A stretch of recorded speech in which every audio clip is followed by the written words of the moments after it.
Mesdames, Mesdemoiselles et Messieurs, salut.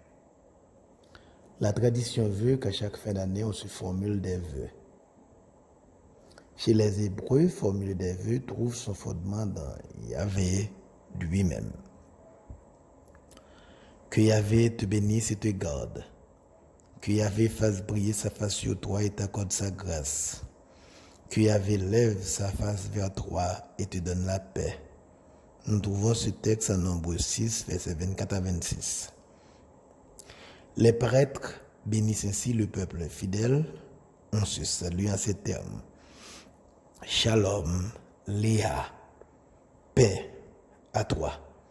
C'est le souhait juif.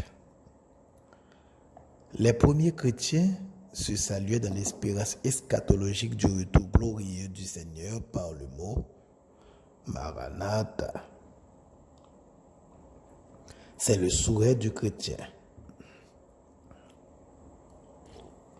Ce que je trouve de bien dans cette tradition, c'est la volonté de rassurer ceux que nous aimons et à qui nous voulons témoigner notre affection et donner du courage pour les combats à venir. En cette fin d'année 2020, disons merci au Dieu Tout-Puissant pour tout ce qu'il a fait pour nous. Remercions-le pour les moments de joie et les moments de tristesse. Disons merci à tous nos proches pour tout ce qu'ils ont fait pour nous. Le texte basique de notre réflexion, c'est Jacques 4, versets 13 à 15, qui dit: à vous maintenant qui dites, aujourd'hui ou demain nous irons dans telle ville, nous y passerons une année, nous y ferons des affaires et nous gagnerons de l'argent. Vous qui ne savez pas ce qui arrivera demain. En effet, qu'est-ce que votre vie? C'est une vapeur qui paraît pour un instant et qui disparaît ensuite. Vous devriez dire au contraire, si Dieu le veut, nous vivrons et nous ferons ceci ou cela. Mon souhait, mes chers amis, pour 2021. Chers amis, nous allons entrer dans une nouvelle année. En soi, le passage d'une année à une autre n'est en rien différent du passage de n'importe quel jour à son lendemain. Du point de vue de la nature, il y aurait des dates plus marquantes. Ainsi, le solstice d'hiver, le 21 décembre, jusque-là les jours raccourcissent. Après cette date, il se rallonge de nouveau. Notre ami Jules César de son titre a décidé, à partir de l'an 45 avant Jésus-Christ, que l'année commencerait le 1er janvier. Et depuis, personne n'y a rien changé. Ça fait environ 2064 ans que cela s'est produit.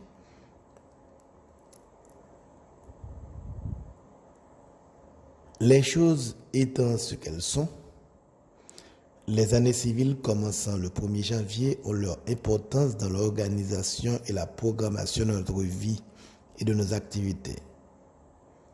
Justement, Jacques nous rappelle quelques vérités importantes à propos d'organisation et de programmation, y compris pour l'année qui vient. On a l'impression, comme souvent, que Dieu n'a inspiré la Bible qu'il y a peu et qu'il l'a révélé précisément pour nous les humains de ce début du 3e millénaire. Cela ne devrait pas nous surprendre. Dieu a révélé à ses apôtres des vérités divines valables pour tous les temps, pour ce début du 3e millénaire, comme pour les temps apostoliques, pour la nouvelle année qui vient, comme pour l'année 2020 qui va prendre fin. Notre texte va nous aider à répondre à 3 questions. 1. Que voulons-nous? 2. Comment le voulons-nous? 3. Et que veut le Seigneur pour nous pendant l'année 2021? Que voulons-nous pour la nouvelle année? Que voulons-nous y faire? Qu'avons-nous comme projet? Jacques a écrit, vous dites, aujourd'hui ou demain nous irons dans telle ville, nous y passerons une année, nous y ferons des affaires et nous gagnerons de l'argent. Comme pasteur d'une communauté, Jacques savait comment ses paroissiens stressaient pour courir après une augmentation de leurs gains ou rentrée d'argent.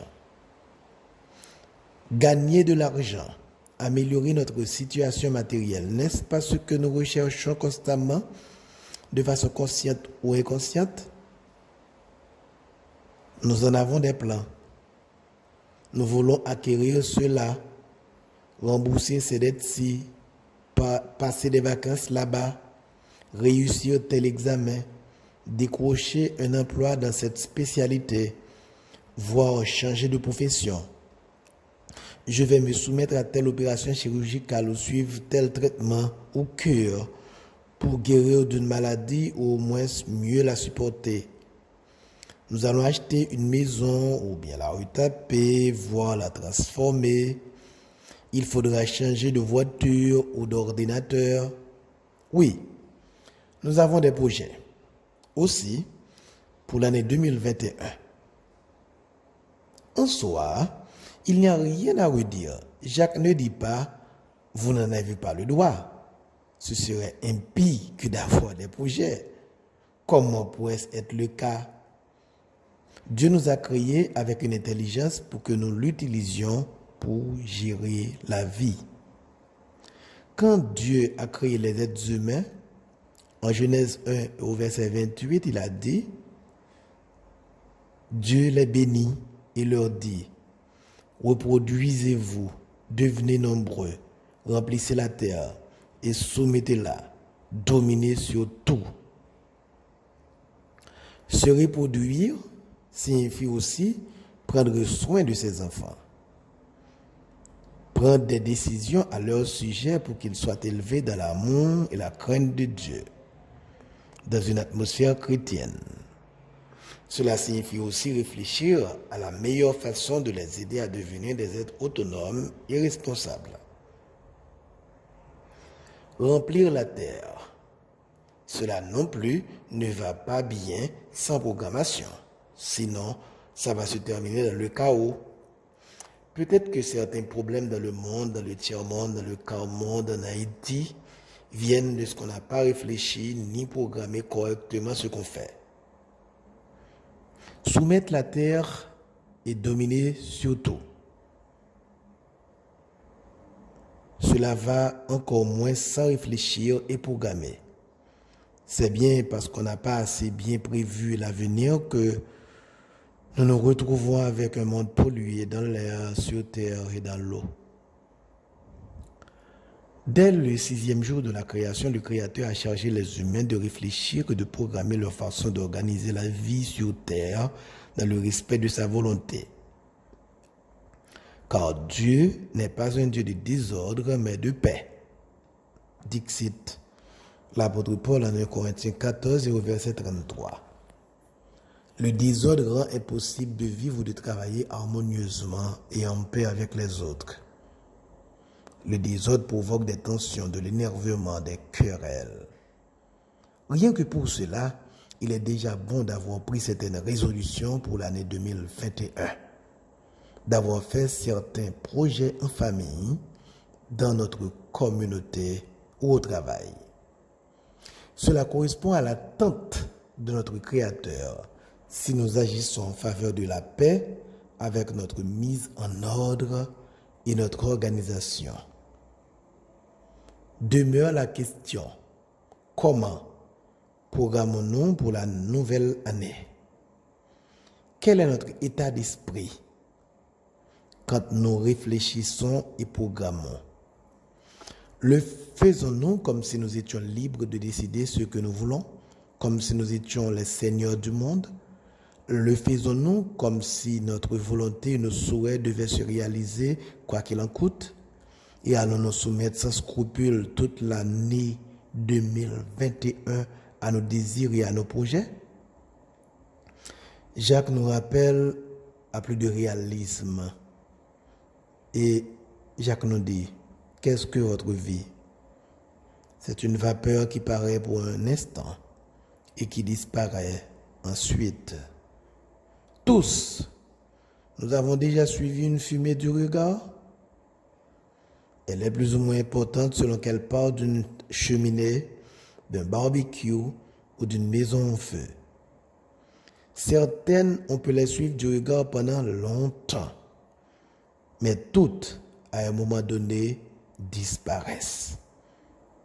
Quelle qu'ait été la renommée d'une personne aussi importante et bénéfique qu'elle peut être, ce qu'elle a apporté à l'humanité, l'heure vient où elle disparaît, et parfois étonnamment vite.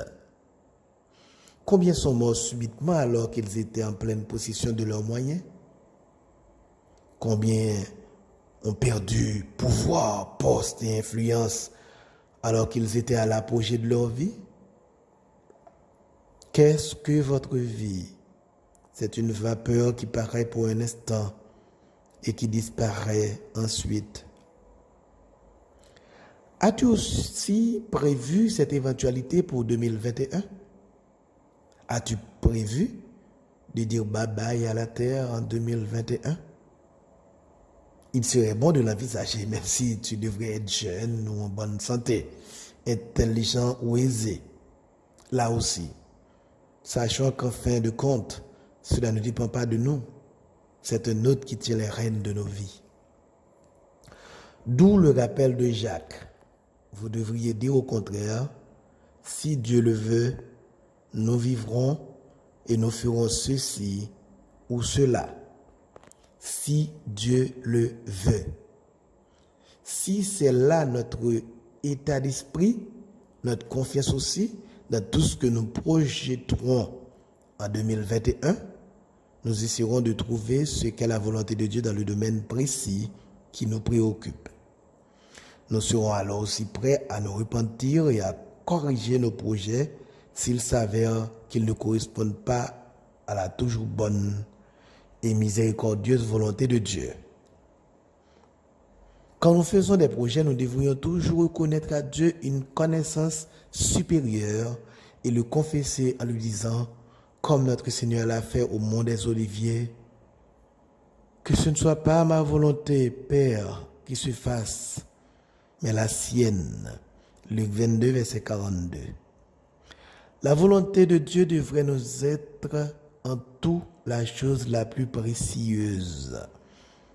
Nous savons, il nous accorde le temps et les moyens pour faire ce qui correspond à sa bonne et miséricordieuse volonté. Encore faut-il l'accepter et suivre ses indications avec confiance. Lui, Dieu, est omniscient. Nous ne voyons même pas ce qui va se passer d'ici ce soir. Bien entendu que nous faisons des projets pour la famille, pour les enfants, pour la communauté, pour le travail. Mais nous demandons à Dieu de bénir nos projets selon sa volonté. Aussi, nos projets pour 2021, nous devrions les lui présenter dans la prière. Qu'il dirige nos projets selon sa volonté et qu'il les bénisse, car rien de réellement bon ne peut se faire sans sa bénédiction. Se pose donc la troisième question. Que veut le Seigneur pour nous pendant l'année qui vient? Qu'attend-il que nous projetions pour l'année qui vient? Et comment pouvons-nous reconnaître ce qu'est sa volonté en ce qui nous concerne? Une première erreur consisterait à penser que tout ce qui réussit correspondrait à la volonté de Dieu. Un jour, quelqu'un m'a confié: je ne regrette pas mon parcours au péché antérieur parce que Dieu l'a permis, c'était donc sa volonté. C'est ce que ce monsieur-là m'a dit. Mais vous savez, mon ami, comment j'appelle cela? Une pirouette pour éviter de devoir se repentir. Heureusement que Dieu va de nouveau nous faire annoncer sa loi et son évangile dans l'année qui vient. Ainsi, le Saint-Esprit peut nous éclairer pour nous permettre, avec la force qu'il nous donne, de mener une vie qui sanctifie son nom. N'oublions pas, le Saint-Esprit n'utilise pas 36 outils pour que nous puissions mener une vie où sa volonté est faite sur la terre comme au ciel. Il n'en utilise qu'un seul, l'Évangile. Le fait que Dieu nous ramène de nos égarements pécheurs ne sanctifie pas ces égarements antérieurs. Que Dieu change en bien des intentions ou actes méchants, comme il est venu en aide à Joseph vendu par ses frères comme esclave. Cela ne fait pas des comportements pécheurs quelque chose d'honorable et de bon. Si Dieu ne tape pas tout de suite dans le tas, chaque fois que nous faisons ou planifions quelque chose de mauvais, c'est qu'il veut nous travailler avec sa loi et son évangile pour nous ramener à lui, pour faire triompher en nous la foi en sa grâce et son pardon. Dieu merci, l'année 2021 sera de nouveau une année de grâce si nous vivons dans la repentance et la foi selon ce mot d'ordre, si Dieu le veut. Dieu ne nous donnera pas d'indications détaillées sur ce que nous pouvons projeter et faire en 2021. Nous n'apprendrons pas dans sa parole quelles études il faut suivre, quelle voiture acheter, combien d'enfants nous devons avoir, si nous devons partir en vacances ou non, et si oui, à quel endroit, si nous devons rester locataires ou acheter un appartement ou une maison, voire en faire construire une. Mais, si nous nous engageons dans ces projets avec l'état d'esprit, si Dieu le veut, nous irons rechercher la volonté de Dieu dans la prière. Aussi, la sagesse pour que nous prenions une sage décision, une décision qui soit une bénédiction pour les personnes concernées. Nous nous demanderons aussi si cela n'est pas un obstacle à notre vie dans la prière, si de trop fortes tentations ne sont pas liées à nos projets. Un jour, Paul prit congé des chrétiens d'Éphèse. Il leur indiqua qu'il comptait revenir travailler parmi eux, mais ajouta « si Dieu le veut ». Acte 18-19. Dieu le lui permit effectivement, il peut revenir travailler parmi eux pendant près de 3 ans. En acte 19, nous pouvons constater cela. Si nous traversons l'année 2020 en disant régulièrement « si Dieu le veut », nous nous reposerons avec confiance sur sa volonté sage et bienveillante et nous nous en tiendrons compte de ce que nous planifierons et ferons. Rappelez-vous comment Jésus a un jour résumé la volonté de Dieu. Que votre lumière brille devant les hommes afin qu'ils voient vos bonnes œuvres et qu'ils célèbrent la gloire de votre Père céleste. À y regarder de près, seul Jésus est vraiment la lumière du monde. Mais le Saint-Esprit nous a appelés et assemblés par l'Évangile. Dans son royaume, il nous a éclairés de ses dons. Nous pouvons lire cela dans Martin Luther, Petit catéchisme. Éclairés par la grâce, le pardon et l'amour sauveur de Dieu en Jésus-Christ, nous sommes nous-mêmes devenus lumière du monde. Nous avons été rendus capables de transmettre la lumière de Jésus dans notre monde. Sommes-nous vraiment sérieux quand nous disons « si Dieu le veut » ?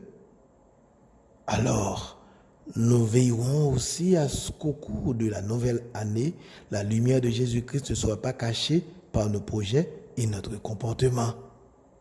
Vous devriez dire au contraire, si Dieu le veut, nous vivrons et nous ferons ceci ou cela. Si la phrase Dieu voulant ou si Dieu le veut doit être plus qu'une simple formule de routine, Si ça ne doit pas consister à utiliser le nom de l'Éternel notre Dieu à la légère, si ça doit être une confession de foi, une façon de lui exprimer notre confiance, alors nous allons aussi nous efforcer d'organiser notre vie selon sa bonne et miséricordieuse volonté. Nous nous efforcerons autant plus à le faire que Dieu recherche en tout notre bien.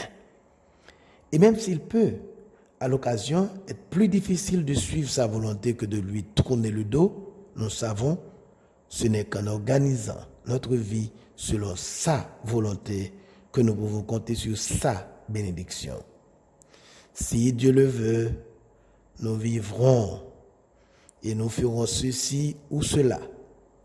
Ce que Dieu veut avant tout, aussi en l'an 2021, c'est notre salut. C'est pour cela que son Fils s'est incarné, pour cela qu'il s'est sacrifié. Et si Jésus nous a rachetés, fait le nécessaire pour que Dieu nous adopte. C'est dans cette intervention de Jésus que nous puisons la consolante certitude qu'entre les mains de Dieu, nous sommes en de bonnes mains, même si certains projets ne devraient pas s'accomplir en 2021. Serons-nous encore de ce monde jusqu'en 2021? Verrons-nous le 31 décembre?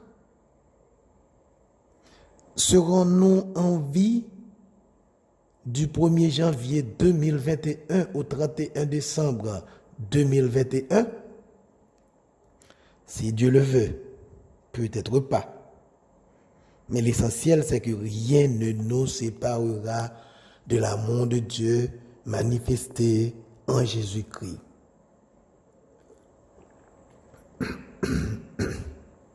L'important,